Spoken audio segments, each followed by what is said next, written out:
జరిగిన ఎన్నికల్లో కడప జిల్లాలోని 7 అసెంబ్లీ స్థానాల్లో కూడా తెలుగుదేశం పార్టీకి అనుకూల పవనాలు వీస్తున్నాయనేదే మా విశ్వాసం, నమ్మకం. అన్ని చోట్ల కూడా ప్రభుత్వ వ్యతిరేకత కనిపిస్తూ ఉంది. సొంత జిల్లా వాసి అయిన ఈ ముఖ్యమంత్రిని తిరస్కరించే పవనాలు కూడా అందరం చూసాం.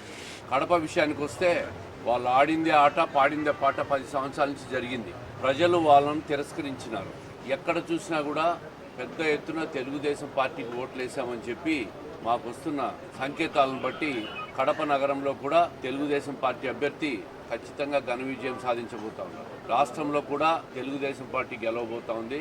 కూటమి మెజారిటీ స్థానాలంటే దాదాపుగా 130 నుంచి 140 స్థానాలు బీజేపీ కానీ, జనసేన, తెలుగుదేశం కూటమి గెలవబోతా ఉంది అనేది స్పష్టంగా సర్వేలు కానీ, సంకేతాలు కానీ తెలుస్తూ ఉన్నాయి. నిన్న పోలింగ్లో అనేక రకాలుగా ఈ అమ్జద్ బాషా అనే వ్యక్తి, ఆయన సోదరుడు అన్ని బూతుల్లో కూడా రిగ్గింగ్కు ప్రయత్నం చేశాడు. కానీ తెలుగుదేశం పార్టీ, జనసేన, బీజేపీ కార్యకర్తలు ఎక్కడా కూడా అటువంటి అవకాశం ఇవ్వకుండా ప్రతి పోలింగ్ బూత్లో కూడా చాలా గట్టిగా కూర్చొని స్పష్టమైన ప్రజాస్వామ్య విధంగా పోలింగ్ జరిపించి వీళ్ళ ఆటలు సాగకుండా చేసినారు. దాంతో ఫ్రస్ట్రేషన్కి వచ్చేసినాడు ఈ ఎమ్మెల్యే. అతని ఫ్రస్ట్రేషను ఆకాశాన్ని అంత ఎత్తుకుపోయింది. నిన్న గౌస్ నగర్లో దొంగ ఓట్లు వేయాలని ప్రయత్నం చేస్తే దాన్ని అడ్డుకోగానే నడి రోడ్డు మీద బైఠాయించి రోడ్డును ఆధీనంలోకి తీసుకొని ఆ రోడ్లో నిర్మాణంలో జరుగుతున్న కంకరం తీసుకొని మా తెలుగుదేశం పార్టీ వాళ్ళ మీద రాళ్లదాడి చేశారు. రాళ్లదాడిలో శివప్రసాద్ రెడ్డి, మురళీ కృష్ణ, అదేవిధంగా రాజగోపాల్ రెడ్డి, ఇంకా 5-6 మందికి గాయాలు కూడా అయినాయి. రాత్రి రిమ్స్ హాస్పిటల్కి పోయి వాళ్ళ ట్రీట్మెంట్ కూడా తీసుకున్నారు. పోలీసుకు కూడా ఇప్పుడు కంప్లైంట్ ఇస్తున్నాం. వెహికల్ కూడా రాళ్లదాడిలో ధ్వంసమైన విషయాన్ని కూడా మీరు స్పష్టంగా చూడొచ్చు.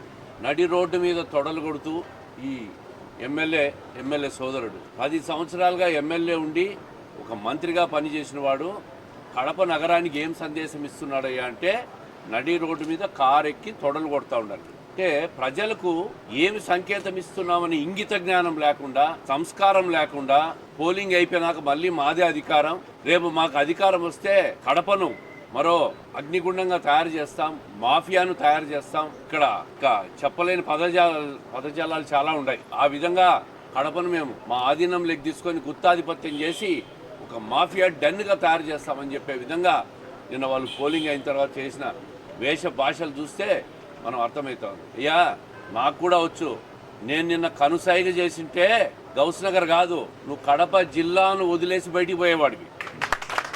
నేను ఎంతో ఓపికతో, సహనంతో కడపలో ఇటువంటి విధ్వంసకర చర్యలకు ప్రోత్సాహం ఇవ్వకూడదు.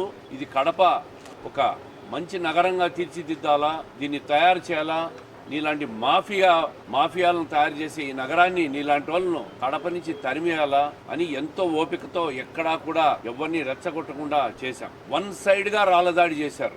1 సైడ్గా రాళ్లదాడి చేస్తుంటే కూడా మా వాళ్ళని ఎవరిని కూడా మీరు ఏమీ చేయొద్దు, మీరు కామ్గా ఉండండి, ఎక్కడా కూడా గొడవ చేయొద్దని చెప్తే ప్రతి ఒక్క తెలుగుదేశం పార్టీ కుటుంబ సభ్యుడైన కార్యకర్తలు, నిజమైన వాళ్ళందరూ కూడా నా మాట విని ఓపిక్గా దాని నుంచి రాళ్లదాడి నుంచి తప్పించుకునే ప్రయత్నం చేశారు. కానీ తిరిగి ఆ పని చేయలేదు ఎవరు కూడా. ఆ పని చెయ్యలేక కాదు, చెయ్యకూడదని చేయలే.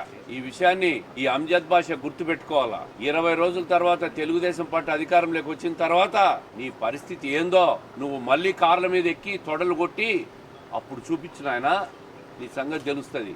అధికారం మళ్ళీ వస్తుంది, నీకే వస్తుంది, నేను ఏం చేసినా జరుగుతుంది, ఇది మాఫియాగా తయారు చేస్తా, కడప నగరాన్ని ఒక ప్రశాంత వాతావరణాన్ని నాశనం చేస్తా, ప్రతి ఒక్కడు నా అధీనంలో ఉండాలా, నా దౌర్జన్యాలకు ఒత్తాసు పలకాలా, నా కబ్జాలకు నిలయం చేస్తాను అని అతి విశ్వాసం నుంచి అరాచకానికి దారితీసే మాటలు వేషభాష ఉంది నీది. నీకెవ్వడు ఇక్కడ భయపడి కాదు, ప్రజల కోసం, కడపలో ప్రశాంత వాతావరణం కోసం మేము సంయమనం పాటించినాం తప్ప నువ్వు చేసే సంస్కారం లేని విధానాలు మేము కూడా చేస్తే కడపలో మమ్మల్ని కూడా ప్రజలు తిరస్కరిస్తారు. ఇప్పుడు నిన్ను తిరస్కరించారు, నిన్న మమ్మల్ని కూడా తిరస్కరిస్తారు. ఆ విధానం కాదు. ప్రశాంత వాతావరణం ఉండాలా, ఎక్కడా కూడా ఎవరు కూడా దౌర్జన్యాలు పాల్పడకూడదు, రౌడీజం ఉండకూడదు, అటువంటి వాళ్ళని ఎవరిని ప్రోత్సహించకూడదు అనే విధానంతో మేము ఓపికగా ఉన్నాం. నీ రాళ్ల దాడులు, నీవు ఏ దాడులు చేసినా కూడా ఇక్కడ భయపడేవాడు ఎవరు లేడు. దీన్ని అరాచకానికి దారితీస్తా ఉంది. ఈ గతంలో ఎప్పుడు కూడా కడపలో నీ మాదిరి ఎవరు ప్రవర్తించిన తీరు లేదు. నిన్న 100 బూతుల్లో ఏజెంట్లను లేకుండా చేసి సైక్లింగ్ చేసుకోవాలా, రిగ్గింగ్ చేసుకోవాలని ప్రయత్నం చేసావు. గతంలో 2 సార్లు ఇదే ప్రయత్నం చేసి నువ్వు గెలిచావు. 49 కార్పొరేటర్ స్థానాల్లో కూడా ఏకపక్షంలో నామినేషన్లు చించేసి ఇనానిమస్ చేసుకున్నావు. పోలీసులు అడ్డం పెట్టుకున్నావు, అధికారులను అడ్డం పెట్టుకున్నావు. కానీ నిన్న అధికారులు కానీ పోలీసులు కానీ నీ వత్తాసు పలకలే, ఏకపక్షంగా వ్యవహరించలే. ధర్మబద్ధంగానే దాదాపు అందరూ కూడా పోలీసులు కానీ అధికారులు కానీ వ్యవహరించినారు. అందుకే నీ ఆటలు సాగకపోయేసరికి అన్ని బూతుల్లో ఓటర్లపై ప్రశాంతంగా ఓటింగ్ జరిగేసరికి ప్రశాంతమైన ప్రజాస్వామ్య హక్కును వినియోగించుకున్నారని తెలిసి 7:30కు అంటే పోలింగ్ సమయం ముగిసిన తర్వాత 6 గంటలకు పోలింగ్ సమయం ముగాల్సి ఉన్న 7:30 గంటలకు కూడా నువ్వు పోలింగ్ బూత్ లేకపోయి దాన్ని సైక్లింగ్ చేసుకోవాలని ప్రయత్నం చేసినావు.